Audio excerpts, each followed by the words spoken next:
we're pretty good. We're close enough. That's not bad. Well, you got half a head on this one, but It's okay. That's your phone. So yeah. Hey everybody, it's Robert Van Valkenburg here at Kogen Dojo with Topaz Navarro from Ground Control in Colombia. Out here for guest instructor Monday. I'm gonna teach some De La Hiva stuff tonight. So thank you very much for coming out. Thanks for having me. I really appreciate it. Yep, I've been watching your podcast history, career, watching you travel around to different schools and stuff. And really admire the fact that you really get around in the jiu-jitsu community and train at all different places, especially with what you're doing with the military and stuff like that. No, thank you. So I wanted to have you out here to teach a class, to kind of talk to me a little bit about jiu-jitsu, and it's good to have you out. All right, well, first of all, like I said, thanks for having me. I really appreciate the opportunity to come out and teach, hang out, meet some new people, come to a new place. I think it's awesome. Second, for anybody that's dialing in from Workplay Obsession, the only thing you missed, Workplay Obsession, Life in Jiu-Jitsu. That's the name of the website and the podcast and Instagram and Facebook. So hit us up on there, Workplay Obsession, Life in Jiu-Jitsu. So, background a little bit? Yeah, so how did you get into jiu-jitsu or martial arts in general? I mean, a lot of people start out in martial arts before jiu-jitsu. Right. So, yeah, it kind of actually dives right into Workplay Obsession. So, started out with work. So, started with the military, learning combatives, where the base there is jiu-jitsu, Brazilian jiu-jitsu, and then we have, striking, Muay Thai, sticks, knives, guns, etc. So it started out as work, and then I began to play with it because I wanted to get better than my colleagues, because it's embarrassing to lose at work. And then, like anything else with martial arts, you become completely obsessed by being in the gym, training, meeting new people, going to new places. So that's where we went, Workplay Obsession, and just kind of going from there. So about 9 years now. Nice. I travel a lot, but I have one main school, like you mentioned, Ground Control in Colombia. So I've been there for 9 years, and that's about it. Nice, and you're a brown belt now? Yes. Yeah. I got my brown belt last November. Unfortunately, like right around the time I got it, I tore my pec at the same time. So spent about 3 months off the mat after that, and then I've been back since then, trying to get back in shape. So. Well, this is actually an interesting sort of tangent, but with injuries in jiu-jitsu, a lot of people have different opinions on how you handle them. Like, do you just train light? Do you not train at all? Do you come in the gym and watch, jiu-jitsu? I mean, how did you handle 3 months of being injured after 9 years of being on the mat? So it's interesting because I think different people are going to handle different injuries in different ways. So in this case, the same person handled different injuries in a different way. So I had a knee injury, I had a knee surgery, but I trained through the entire thing. I played half guard on the opposite knee for essentially 3-4 months, whatever it was. So that time I just worked through the entire injury. With this torn pec, I couldn't really do anything with it. Yeah. Luckily, it was only partial, so I didn't have to have surgery, and I was out for 3 months, and basically I did a lot of leg stuff, cardio, and then started to lift again. So yeah, two different ways to kind of handle it, but definitely I started photography the first time too, and then that's where I picked up the podcast. So I couldn't leave the gym, so I figured out what could I do while I was there. So, right. Yeah, picked up some new hobbies. Yeah, well, I mean that's good. I think sometimes injuries are our body's way of telling us to pick up other hobbies, and take up other hobbies. I mean, I know that my back was hurt really bad for a while. I was in an accident with work, and people were still we were training at my house, so people were still coming to my house to train. But actually, I took that time to really observe the way jiu-jitsu worked from like a very stepped back, objective level, and I really had some interesting sort of realizations about principles in jiu-jitsu that I never would have understood if I was right in the middle of it. Right.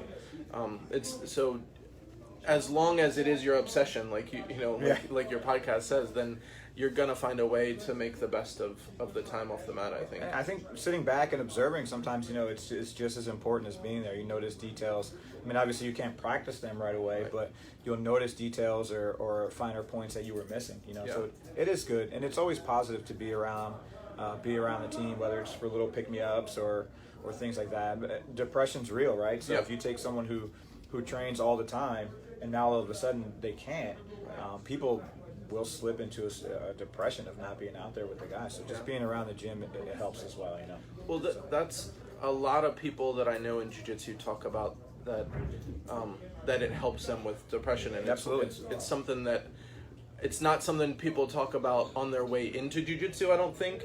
But once you've been in jiu-jitsu long enough, or any martial art, I didn't start with jiu-jitsu, and I don't only train jiu-jitsu, but I know that there's a direct correlation between my my active participation in martial arts and the depression that I would otherwise have if I weren't able to do it. And that's not to say that we're doctors, we're not psychiatrists. This isn't group therapy, but there's something about the positive human interaction, both physical, mental, emotional, whatever, that really seems to help a lot. I mean, is that something you've suffered from personally, or just when you were kind of off the mat for a while? Just kind of being off the mat for a while, and really it really takes me to off on a tangent for our conversation, but really my main intent of training and continuing to train. So I tell myself, while I may or may not have my own place one day, I want to be heavily involved with the location who provides that support to veterans and first responders, because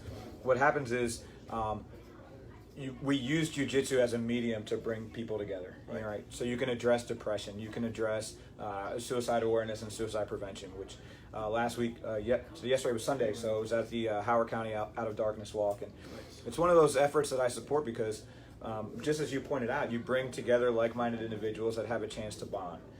So aside from what we were talking about earlier, having realistic combat training, that is one aspect, and then the other aspect that I fully support is having the ability to reach out to veterans, active duty, military, law enforcement, whatever the case may be, and say, hey guys, here's a place where you can come together and forget all that other stuff, or if you want to go the other way and talk about things in the past, or talk about what's on your mind, and we spend time together that way. So two really big things for me. Yeah. Well, so were you in the service? Yes. Yeah. I still. You still are. Yep. Okay. So you're active duty, Yes, or active duty. Yeah. Okay.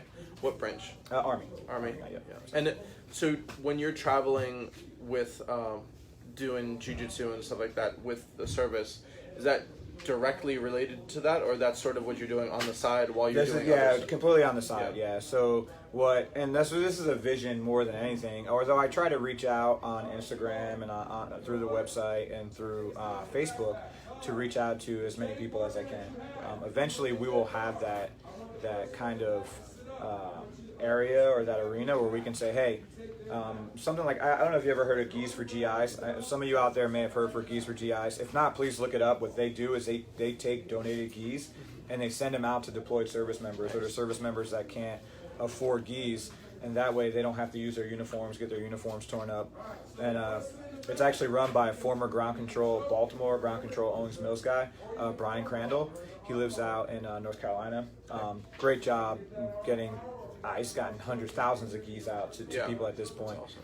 And so through supporting efforts like that, that's what really is what I'm really striving for. Yeah. And notice none of that has to do with competition or really training jiu-jitsu. Or politics or affiliations. Oh gosh. Please don't get me started on that part. But that's the point. I mean, that's a lot of the point of having people come out on Monday nights out here, or like when you're traveling, and training, that there's something bigger going on, that all of the pettiness and all of the selfishness, really, there's no room for it. Right. And not in the 21st century, not in the age that we're living in now. The interesting piece is the jiu-jitsu community is so small.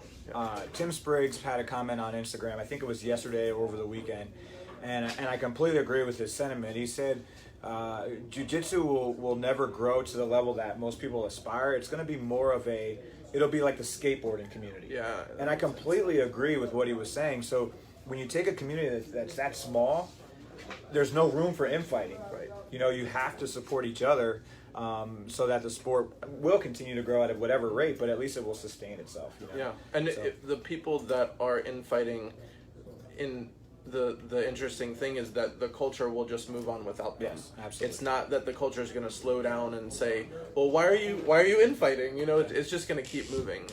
And it's one of the things that I really love about what we're trying to do here, and what it's obvious that you're trying to do as well. So I asked you this question earlier. I kind of told you that I would ask you this question earlier.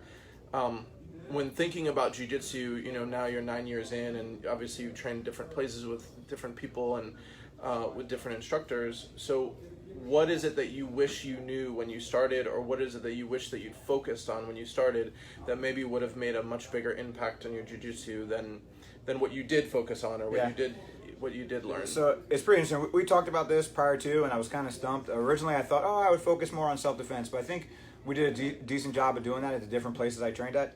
But I thought about it, and if I could go back and change anything, don't ignore 50% of the human body. Leg locks. Yeah, that's one thing I would change if I went back. I would start the leg lock game a lot earlier. I know a lot of places still think that it's I don't know, dark side or whatever you want to call it, man. Right. But it's almost like an American thing, right? So if you let's look at basketball, right? They had the Euro step. When the Euro step came to America, everyone said, that's trash, that's traveling, that's garbage, get it out of here. Now you look at the NBA, how many guys are doing the Euro step in the NBA? It's huge.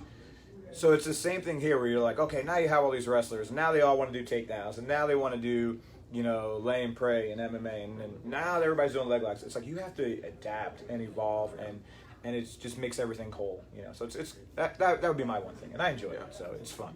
Well, and as we were discussing earlier, even if what you're focused on in jiu-jitsu is not leg locks personally, it's good to be at a school where they are practicing them so that your jiu-jitsu will improve, like in accordance with what is going on in the school. Right. So while you're focused on becoming an expert in leg locks, if I'm focused on becoming an expert in whatever side control, collar chokes, or whatever it is, bread cutter chokes, then I'll learn how to defend your leg locks while I'm getting really good at the bread cutter chokes, and then we kind of feed back and forth. You kind of grow up. You feed off each other and you grow. Absolutely. Even if you don't intend to ever apply, if you never want to go, to inside senkaku and start to attack and stuff, recognizing it and being able to defend it and then go to where you want to go to is really success for you at that point. Being able to impose your game on a game that's equally as good. Yeah,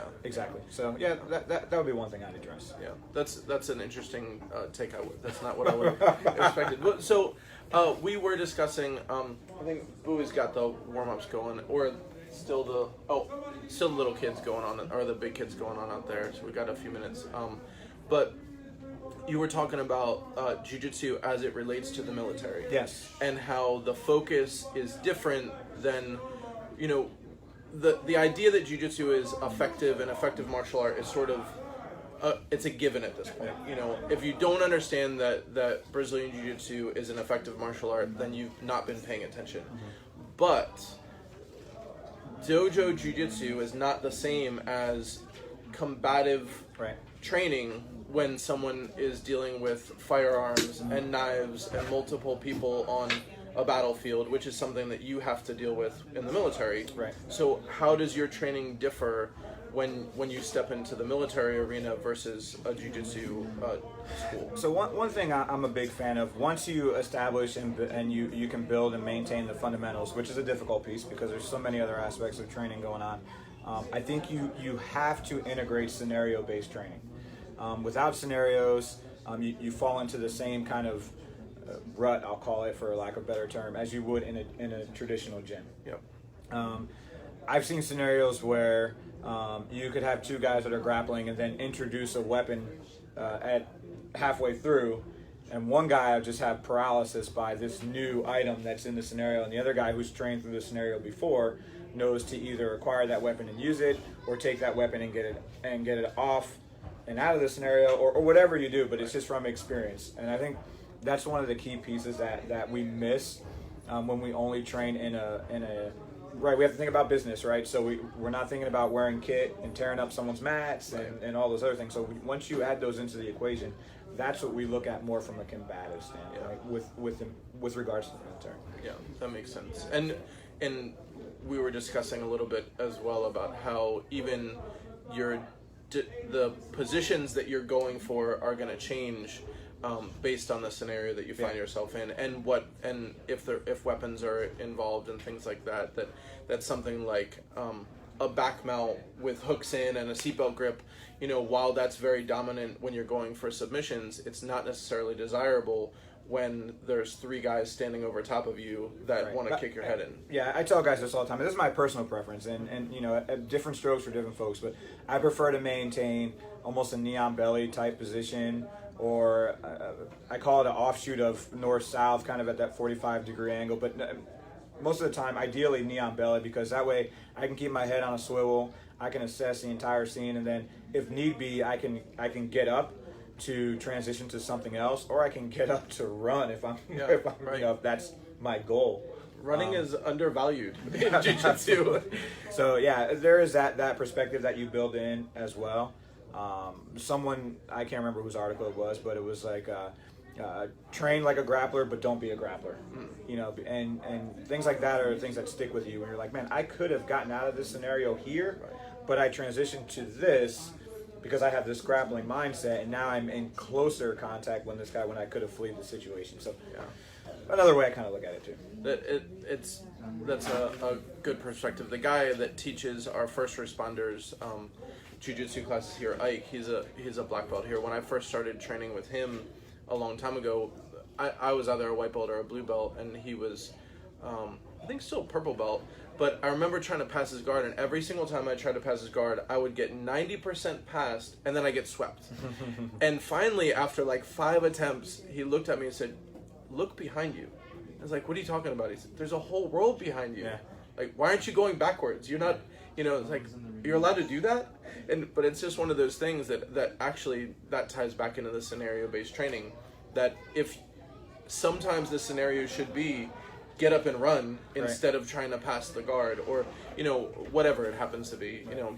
You can even look at it sometimes from a competition perspective too, right? So if you take a guy who has no takedown skills or very limited takedown skills, and you can look at a situation where there's enough space for this guy to come to his feet, and now he can take the guy down, and now he's on top. Whereas because he's failed to train takedowns, which was my case for quite a long time, being honest, he's waiting for this guy to engage so that he can set up a sweep to get himself on top. Where you could have stood up, just done that from the beginning, and attacked, and you would have been on top. So that's the way you can look at it from a competition standpoint too. It's like, hey, there's space, get up. Why are you, get up? Right. So it's another way to look at it. And you've been a pretty active competitor in your jiu-jitsu. Yeah, not recently, but sporadically throughout the years. Yeah.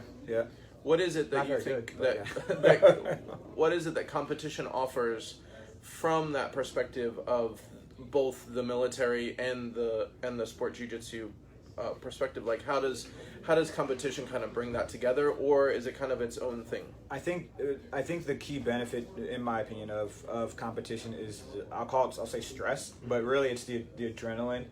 Like, and people train and they get out there and then they're like, oh my gosh, why have I been competing for 30 seconds and I've already lost my grip?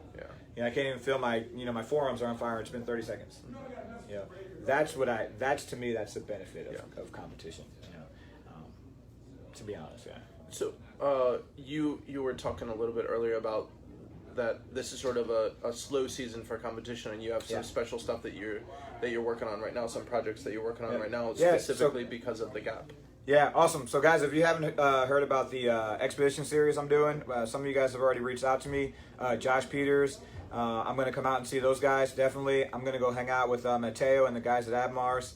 I'm always at Standard whenever I can sneak in there when those guys invite me. So guys, my plan is every weekend, either Friday, Saturday, or Sunday, I'm going to visit a different gym, open mat, and just hang out and see who truly has the best open mat. And one thing I pointed out, though, when I say best, I don't mean they have the most black belts out there or the most people that can beat me. I think the best is the quality of folks, the friendship, the camaraderie, and then the people that are willing to share their experiences and just to talk. I think, to me, that makes a really great open mat. So that's going to be between now and probably New York Open. That's what I'm shooting for next. Also, Dominion, I'm going to be out there for Cosmic Rolling Halloween. I don't know if you ever done a Cosmic Rolling event? Awesome event. Bill Nagel's out there, Michelle Welty, they invite me out all the time. They drop the lights, they have black lights, people are wearing like white gis and like it's all spooky and stuff. Music's playing, it's pretty cool. Nice. I believe that's October 26th. Okay. That's a Friday. I'm going to be out there for that. But yeah, every weekend I'm looking for someplace else to go and to train with some people. Well, I can't say that we have the best open mats. We just started, and our open mats are actually very small, but we do have an 8 a.m. open mat every Saturday, which Nice. is pretty early for a lot of people. But we actually started it when we were training at my house for it was the guys that were training all had kids, and they wanted to be able to get their training in before everybody was up and going, so they could get back and have breakfast with their families. It's a good idea. Yeah, we call it rise and roll. So we get up in here, get some rolls in, get out, and right after that's actually yoga for some people stick around for yoga, and then we also have an 11:30 no-gi open mat on Sundays, which it's been pretty slow because there's some really good open mats on Sundays apparently. I know we've had a lot of people from Baltimore BJJ in here, and they have a really good open mat on Sundays, I've heard. So, but if you're in Anne Arundel County in the Severna Park area, anybody, 8 a.m. Saturday, 11:30 Sunday. And sometimes the Sunday one just might scare people away. Sometimes we put gloves on, put mouth guards on, and kind of play around with from that perspective as well. So, anything else you got going on you want to talk about before we get on the mat? No, that's really it, man. Like I said, if you guys want to hit me up, whether it's on Instagram or Facebook or on the website Work Play Obsession, let me know when your open mats are, and then I'll reach out to you. We'll schedule something so I can get out there and train. I think I'm interested in coming here on one of these Sundays with the gloves on and seeing that how it works out. That sounds like fun. Yeah. Cool. Well, so go to workplayobsession.com. Yep, for the website. Yep. Ground Control Columbia. Yeah, I think so. They're groundcontrolusa.com. Okay. Yep.